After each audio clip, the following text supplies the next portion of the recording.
They say what happens in Vegas stays in Vegas, but this 32-13 win is coming home with the Bengals. You are Locked On Bengals, your daily Cincinnati Bengals podcast, part of the Locked On Podcast Network. Your team every day.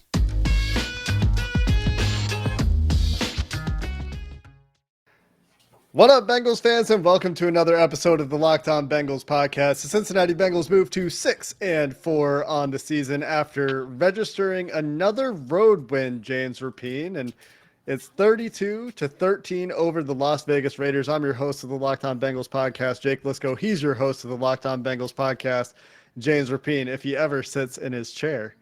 Anyway, doing his customary pre-show dance if you're watching on YouTube. Convincing win for the Bengals. Doesn't get close to the over-under that Vegas set at 50. So a little bit of a lower scoring affair than I think we expected. But the Bengals now 4-2 on the road in 2021 after Zach Taylor couldn't buy a road win. And not only that, they're at 6 wins now, which matches, of course, Zach Taylor's total in 2 years.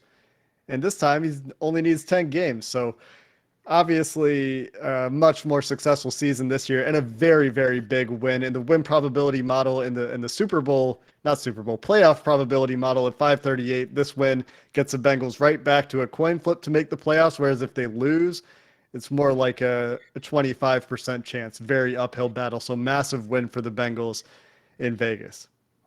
Yeah, it's huge, just huge, Jake. And I don't think anyone really saw 32-13 when we were going into that fourth quarter, and then it's 16-13 with about 9-10 minutes left in the fourth. Maybe it was 12, something like that.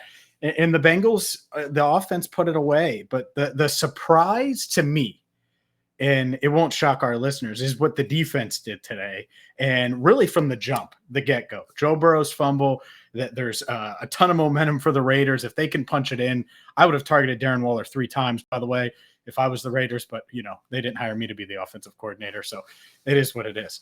That being said, the defense stepping up, they did their job, and there was never really a time, even when it was 16-13, where I thought like, oh man, the Bengals are in trouble. Even when the defense gave up, that really long touchdown drive, and it was 3 plays, it's like, man, it felt like they were in control of this game, and obviously it looks like a blowout at the end. But certainly a much-needed win when you look at the standings. And I think the how matters, and in how they won, I think bodes well, not just numbers-wise, but when you look at who they're going to be going up against in the next few weeks, the fact that they won ugly, the fact that they had to rely on the running game, the fact that Burrow wasn't necessarily great today, and they still found a way to win on the road against a team that was desperate. But you know who looked more desperate? The Bengals. And I was curious to see how much urgency they would come out with. And I thought they handled it well, and they handled the adversity well when things didn't go their way on Sunday, and they came up with a big win. They've got a little bit of Zach Taylor to them as a personality, this team. We talked earlier this year about how they've kind of taken on the most powerful personality between the head coach and the quarterback, and they've got a lot of Joe Burrow to them, absolutely. And I'm not saying that there's any less of that, but in terms of that even keel, that unflappableness that both Joe Burrow and head coach Zach Taylor have, I think you started to see the team take that on a little bit this week, where in the pregame, CBS talked about, the Raiders really need this one, even though both teams are 5-4 in like identical situations in terms of the playoff picture. I get the sense that the CBS guys, when they were talking to these teams, got more of a sense of desperation from the Raiders. And the Bengals, to me, this felt workmanlike. And as you said, even when it was 16-13, I had some doubts at that point. I was thinking, well, they need a touchdown here. Field goal, then I'm really not so sure how things are going to go. But they come out with this workmanlike performance where they lean on the defense, as you said. They lean on the running game, as you said. They overcome their issues at tackle, where Max Crosby and Yannick Ngakoue, I think, definitely got the best of Jonah Williams and Riley Reiff, particularly Riley Reiff and the right side of the offensive line. But Joe Mixon has a great game. They stick with the game plan in the running game. Mm-hmm. They find some success off of play action under center, although it was sparing. And in a game where they were actually outgained on a yards per play basis, they took care of the ball after the the first drive of the game, which triggered some PTSD for me, and I'm sure a lot of other Bengals fans, and then end up getting a couple key takeaways to really ice the game later. And we've talked about, go back to the previous iterations of good Bengals defenses. They had the Carlos Dunlap, the Carl Lawson, the guys that could get those sacks to put the game away. And this week, Sam Hubbard, Trey Hendrickson go back-to-back sacks on back-to-back plays, and the big strip sack or sack fumble and recovery and run for Sam Hubbard to get them over the 30-point mark at the end. At that point, the game's in garbage time a little bit, but there's a chance. People in my replies are saying, oh, it's not garbage time. Come on. The Raiders have 3 timeouts and it's a 2-score game. Well, that's not how it ended. Yeah, it felt like garbage time at that point. You're right, but really, it didn't have to be. But that to me is a testament to where this Bengals defense, how they played. Because outside of that one drive where it was Darren Waller, and then I forget the guy's name that caught the fade, the 19-yard touchdown, but it was just so quick. Other than that, and that's what I expected to see. They were buttoned up, and workmanlike is a good way to put it, because this team, it didn't feel like they were emotional going into this game, where it was like, they were wearing their emotions on their sleeves, good or bad. I think it was very, all right, let's go out there, let's go beat this team. This is what we need to do. And Joe Burrow, after the game, talked about it. You mentioned staying with the run game. Talked about how they knew, 1, they might have some negative runs. I think Taylor actually said that. But 2, they knew it could be ugly, and it could be one of those games early on, given how this defense plays it. And I think they were very aware that if they get down, if Joe Burrow has to throw it 50 times, that is not the recipe. You mentioned game script when we were talking about we were previewing this game. Bengals are very aware of that. I think that's why you had Joe Mixon run the ball. Was it 29 times, I believe, he ended up with? He had a couple carries at the end for no gain, finished with a $121 and a couple touchdowns. But they stuck with the run game, even though he had negative run.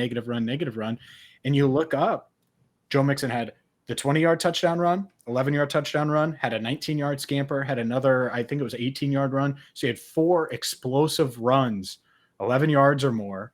And that's just huge. That's a game changing. I mean, the one, he runs over Jamar Chase. Jamar Chase is a big boy.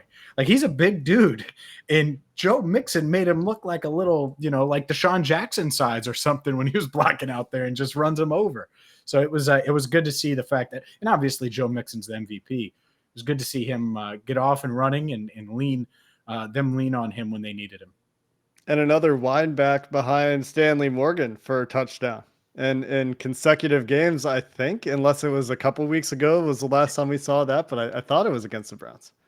And so Mixon, congrats to him. He's over 4,000 rushing yards for his career, has a touchdown in 4 straight games.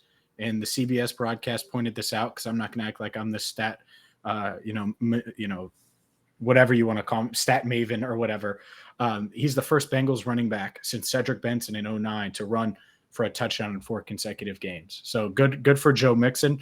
And one more snap, 2 other things, but since we're on the Joes, Joe Burrow threw an interception in 5 straight games. Hadn't not thrown one since you were in attendance in week 4 when it was the Jags and Bengals on Thursday Night Football. Well, he snapped that streak. So good for the Joes.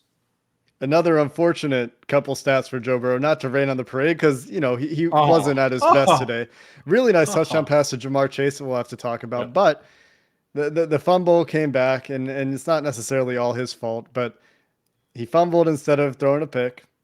Again, not all his fault, but he did have a fumble problem last year. And we talked about, the fumbles have gone away. They've been replaced with picks this year. So a little bit of the opposite this year. And I think I saw someone tweet that this is his career low in passing yards, which I don't know how much that really matters, because they won the game and they were leaning on Joe Mixon in the running game. But I just thought, if we're talking about statistical notes, those 2 stood out to me as well. But let's talk about the field, James, because the field looked awful. We're going to talk about that a little bit and talk about some of the rest of this game here coming up next. But first, I got to tell you about Directv Stream. Look, I know this sounds familiar to a lot of you. You've probably got one device that lets you catch the game live, like you did on Sunday afternoon watching the Bengals. Another one that lets you stream your favorite shows. And then you got your sports highlights on your phone, and you're checking out that Locked On Bengals Twitter account. Plus, You've got your neighbor's best friends log in for the good stuff. Well, how about a world where everything is brought together in one spot, where you're not juggling remotes, you're not juggling logins, and you get your on-demand favorites, your live events, sporting events, all in one place? Well, it's here. It's called Directv Stream, and it means you don't have to buy another device ever again. You're going to get everything in one spot. The best of live TV, all of your on-demand favorites together like never before. Get rid of the clutter, get rid of the confusion with Directv Stream. All you have to do is go to directv.com. It's directv.com. Compatible device is required. Content varies by package. James, before we talk about the offensive line's performance and some of the other details of this game, let's talk about the field in Vegas, because Trash. it was noticeably awful. And I don't really understand how this happens when you have an indoor facility. And I know they're using grass. And so what some people told me, some people during the game researched it, and UNLV, I guess, also plays there, but they use turf. God. They use turf. They don't use grass. So they swap them. So they bring in grass and they roll it out over, whatever surface is left. Maybe they move the turf out. I don't know. But they bring in the grass, and I mean, it certainly is as bad as the field they shared with the Oakland Athletics in Oakland. And I would go so far as to say, and I tweeted this, that it might even be worse than Heinz Field in November, December, when they play high school, college, and pro games on consecutive days on Heinz Field. So, I mean, for us, for people covering the Bengals, you're happy that nobody had an injury. Tyler Boyd left the field. He had cramps. He's okay. Trey Hendrickson left the field at some point, came back the very next drive. Didn't look like there's anything lingering there. Joe Burrow got bent up. Didn't show any signs of adversity in the second half. So looks like they've escaped without injury. But man, that field, I mean, really, like, what's worse? Like, Heinz Field is the only field conditions I can remember really being worse than an NFL game I've watched. Yeah, it's brutal. And the thing is, I mentioned Joe Mixon explosive runs. He had a couple where he just tripped, where they could have been explosive. The fake flea flicker. I'm here for it, by the way. That was sweet. And he just slips. It's just like, the janitor just mopped the marble floor and he's running down the hallway. Well, you slip like that. And that's, the field's brutal. And that's what you worry about, is the injury part of it. The deep shots to Chase, right? You're like, oh, please, nothing happen. Joe Burrow running. And he, by the way, used his mobility a couple times today to get first downs and get key yards. So good for him for doing that. But yeah, I don't understand it. I don't understand a dome like that's, this, especially if you go by Allegiant Stadium, and I've seen videos of this. Obviously I wasn't at the game. Videos of people driving by, and you look at it, it looks like something out of Star Wars, but they can't get grass correct. Think about that. It's 2021. It's not 1921. Okay. Figure out a way to get the grass right for your players, Raiders. Like, that's insane. By the way, you know how people talk about the Bengals indoor? Could you imagine if they had an indoor practice facility and the grass looked like that? They'd get crushed. So the Raiders step your game up a bit there. On the other hand, maybe no one would see it because it's a practice facility. I don't know. But the grass. I'd see it. You'd see it. Actually, you're right. I guess the media would see it. You're right. And then there'd be pictures, and then it would oh my God. Dude, the cart went viral. Could you imagine if it was bald patches in the Bengals indoor practice facility? Anyways. So we'll be thankful that, of course, the Bengals got out of the game without major injury that we're aware of, and avoided a couple things that looked like they might have been injuries, and they don't have to play at this field again this year, which is great. Let's talk offensive line. We've got the PFF pressure numbers up. They had 35 pass blocking snaps in this game, James, and Riley Reif, I think if you watched the game, you would have noticed he was a primary culprit. 17% pressure rate, gave up 6 pressures on 35 snaps. That's pretty bad. Jonah Williams gave up 4 pressures on 35 snaps. That's the second most on the team. But here's a glimmer of hope. And I know the Raiders don't have the best interior defensive line in terms of pass rushing, and they don't blitz a lot, but Hakeem Adeniji charged with just 1 pressure. Quentin Spain charged with just 1 pressure. Trey Hopkins, clean sheet in pass protection. He had his issues in the running game for sure, but 0 pressures allowed, which is a welcome rebound for Trey Hopkins. And again, I know that, Jonathan Hankins is a run defending, very large nose tackle type, and he isn't going to push the pocket so much, but we've needed to see this sort of game from Trey Hopkins to have any confidence in him going forward. And seeing some of these glimmers from Trey as he continues to battle and rehab from that knee injury is encouraging. It is. There's no doubt about it. And the fact that it seems like Akeem Adeniji building on his debut and a good second start. And I didn't really notice him for what it's worth. And that's always a good thing for sure. And you're right. Like the edge is that was where we were expecting the pressure to come from. The Bengals, I think, knew that too. And that's why they did what they could in the run game to try to stay out of those 3rd and longs, but and not overly rely on Joe Burrow.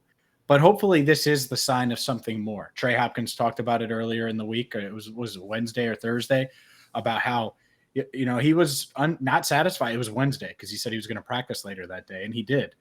He wasn't satisfied with his performance, and it's a balancing act.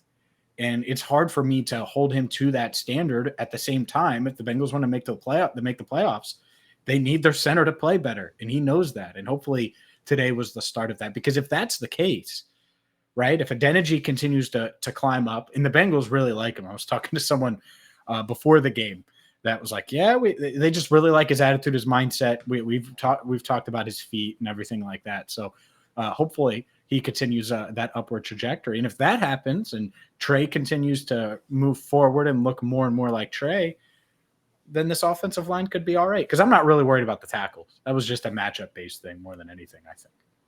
I think I'm worried, like, right tackle long-term, right tackle in certain situations. Like when you're pure drop back passing and you're going against a Myles Garrett or a Max Crosby, Riley Reif is going to be a bit of a liability. But so is Bobby Hart, and so are most tackles in the NFL at that point. Like, he's not a lockdown right tackle. So am I worried about him on a game-to-game basis? Like, oh, he's going to blow up a play? No. But if you're behind in the game script, you're down, say, 10 points, 14 points. It's the 4th quarter. You're trying to string some stuff together to get back in the game. Like we saw against the Browns, for example, early before the game got really out of hand. Then that's where, you can get exposed a little bit when you have really good edge rushers with Riley Reif. So long-term, I think there's something there where they'll need to address it, obviously, but I think they can also build around it. And they did figure it out in the second half. They changed up their approach a little bit in the passing game in the second half.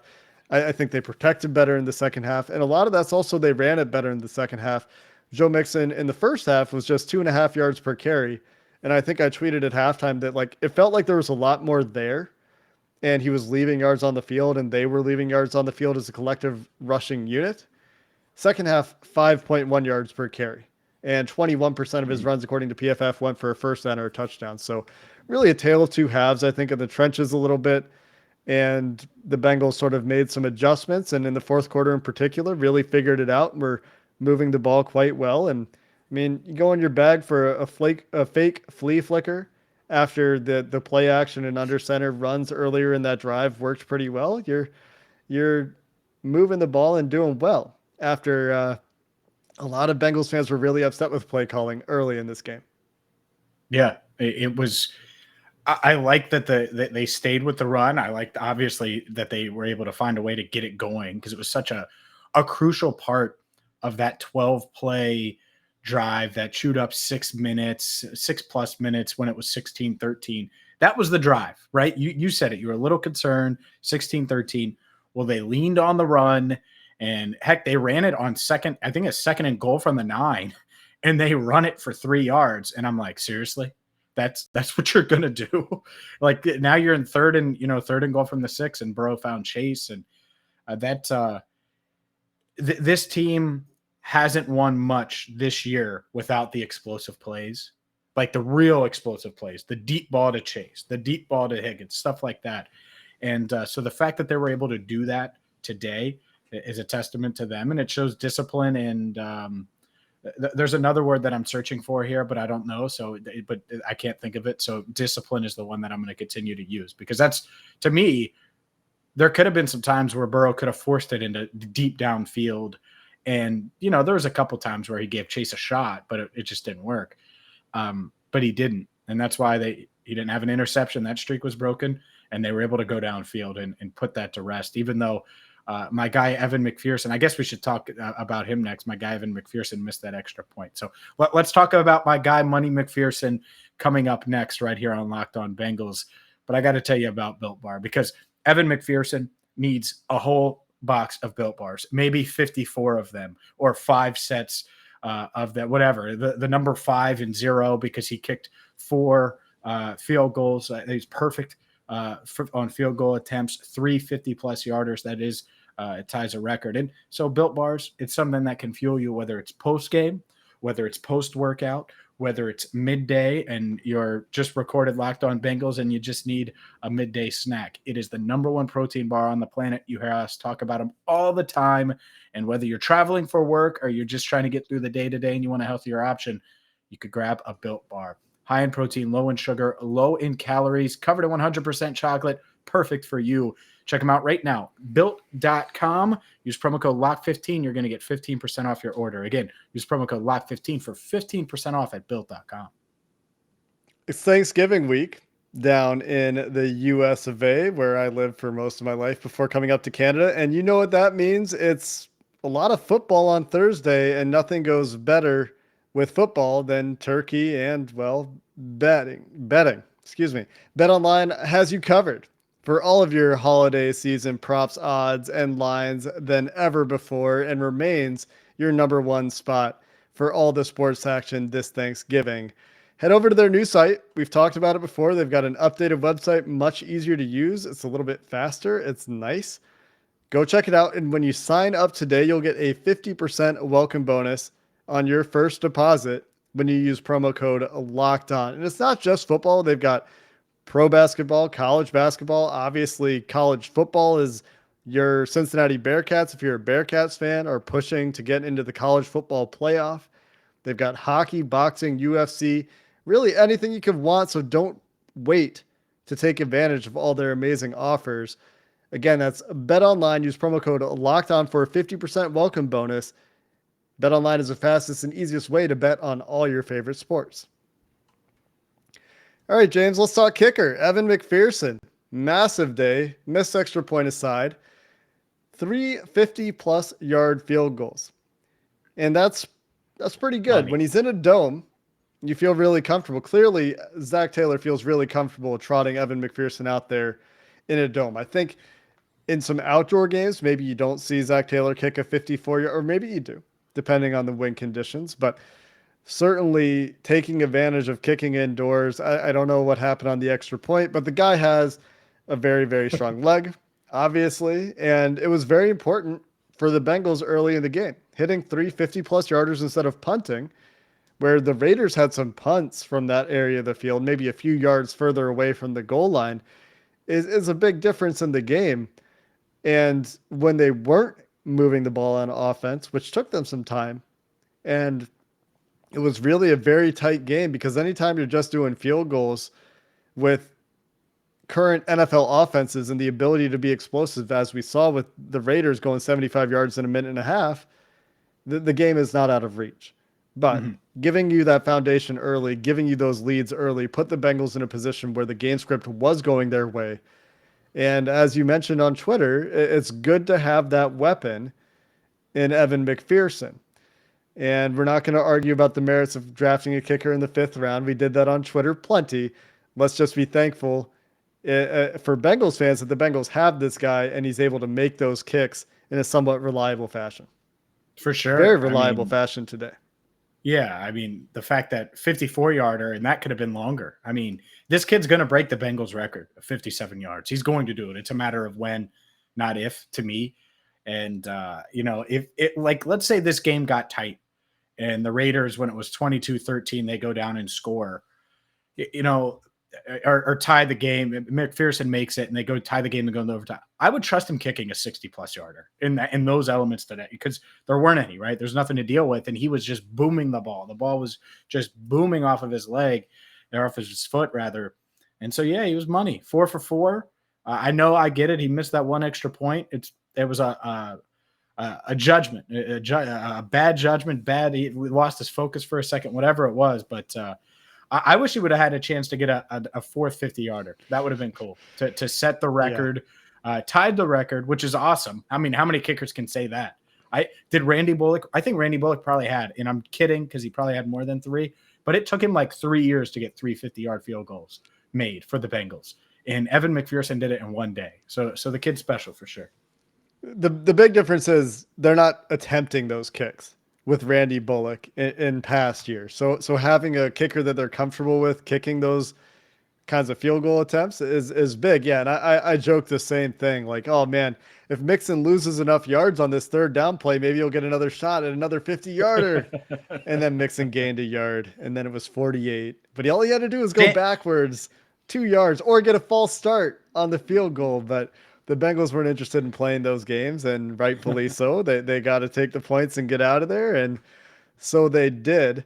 And credit Evan McPherson for that. Also, while we're on the topic of special teams, fumble aside, Darius Phillips has some nice returns today. So shout out Darius Phillips for a few nice returns. Chris Evans had a few nice plays in special teams coverage.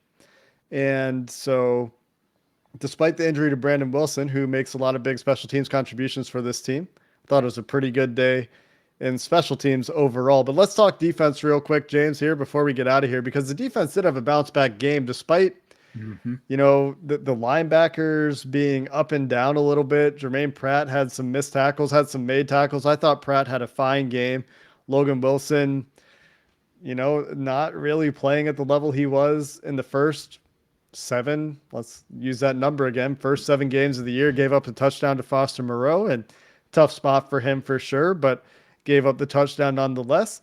The pass rush didn't really emerge until late in the game, I would say, and then it did. Trey Hendrickson finished the game very strong. Sam Hubbard, again, continues to accumulate sacks, even though he's not getting a ton of pressures. But Sam Hubbard had a nice game in run defense as well. A few nice plays anyway. But the real strength of this game was the corners, I think. Eli Apple among them, making a really nice play to get an interception late in the game, sinking off of cover 2 to get into a passing lane. And I think he was just somewhere Derek Carr didn't expect him to be. When I first saw the play, James, I thought, Derek Carr just threw that ball right at Eli Apple. What's he doing? Yeah. But Darren Waller was there running a route behind him, and Eli Apple got enough depth in his zone there to make a big play at a big part of the game. Yeah, I mean, it completely changed the game, because then it's coffin nails, as Dan Horde would say on the Bengals radio broadcast, because you give your offense the ball back, you're up 9. You don't have to worry about that missed extra point, because I'm sure some were like, oh, they're only up 9 now. The Raiders are a touchdown and a field goal away from winning the game 23-22. Well, it didn't happen. And I think that's big for Eli Apple and his confidence, the fact that he was able to make that read, because look, he's a first-round bust. That's what he is. And he's trying to revitalize his career. The coaching staff is behind him. And fans and media have been critical of his play. And a lot of it's rightfully so. Some of it not so much. We learned that the touchdown he gave up to Donovan Peoples-Jones certainly wasn't just on him. So that's certainly something to mention. But the fact that he made that play, put the game away, it's huge, because they're going to be banking on him. It's not like there's, Vernon Hargraves, if he gets in there for Apple, it's not like that's an instant upgrade, like in an obvious upgrade, right? It's just not, so Apple's going to get playing time. They're going to be banking on him. And the thing I was surprised about, we didn't see as much, at least I didn't notice him. Did you notice Trey Flowers out there a lot? No, but I don't surprised know me with Waller. I thought we'd see him against Waller a little bit. It seemed like they liked I noticed they went 3 safeties a few times. I saw Ricardo Allen out there a little bit. Yeah. And I noticed that they had Awuzie at times on Waller, and Bates obviously gave up a big catch to Waller, which when you're manned up on Darren Waller and you have time, that's just not going to go well for anybody. But I think they were treating him kind of like a wide receiver and didn't necessarily bring, their tight end specialist corner, which is kind of how they're using Trey Flowers onto the field for it. But he might have been out there a little bit. I would say that the other play I want to shout out for the secondary, despite Darren Waller getting his, and they did give up some vertical stuff to Darren Waller, and it's just kind of how it's going to go with a player like that. Cheeto on the Zay Jones vertical Yes. What was it? Second and 1 or something? Third and 1 He maybe? forced him out of bounds, essentially. Yeah.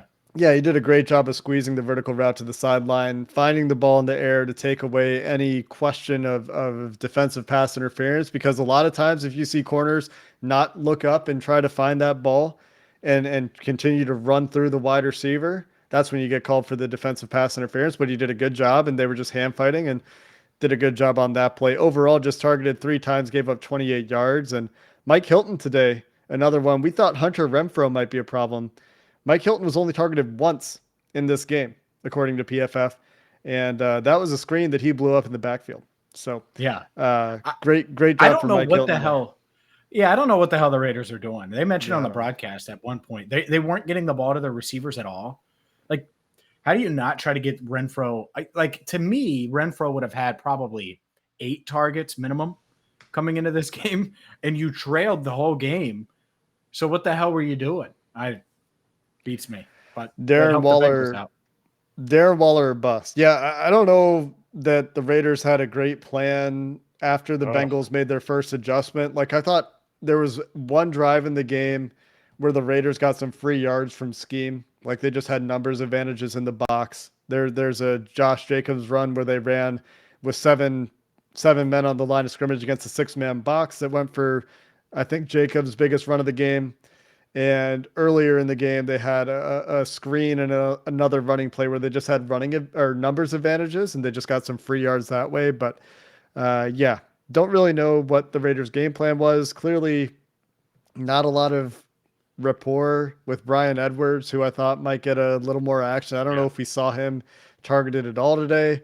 And without Henry Ruggs, it looks like the Raiders have a problem at wide receivers. So, all in all, you take it for the Bengals. There's obviously things to get better at, things to learn from. It wasn't perfect, but a 32-13 win on the road is not something that we're complaining about. The Bengals 6-4 have maintained a winning record for every week of this season. Is that right? They were 1-1, but Were yeah, I they mean one they've and been one? 500. They've never been below 500. I forgot they were 1-1. I thought Yeah. they've won their first 2 games, but you're correct. They lost to the Bears in week 2. Oh, what could have been a season without anything but a winning record. But maybe the rest of the way they'll pull it off. And we're going to be back tomorrow. It'll be me and Mike, Bengals Sands. We're going to do our film review episode. Until then, Bengals fans, hoo day and have a good one.